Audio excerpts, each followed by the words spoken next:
14 декабря в Центральной соборной мечети Саранска прошел форум татарской молодежи. Его организаторами стали Духовное управление мусульман Республики Мордовия и Общество татарской культуры. Духовное управление уделяет огромное внимание по работе с молодежью, и поэтому организовали этот форум, который состоит из спортивных мероприятий, соревнований по знаниям.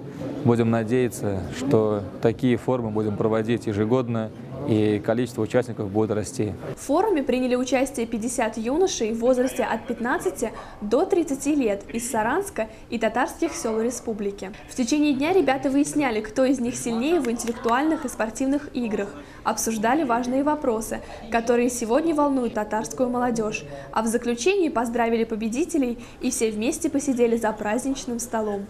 Участники, организаторы и многочисленные гости форума выразили надежду, что подобные мероприятия станут ежегодными.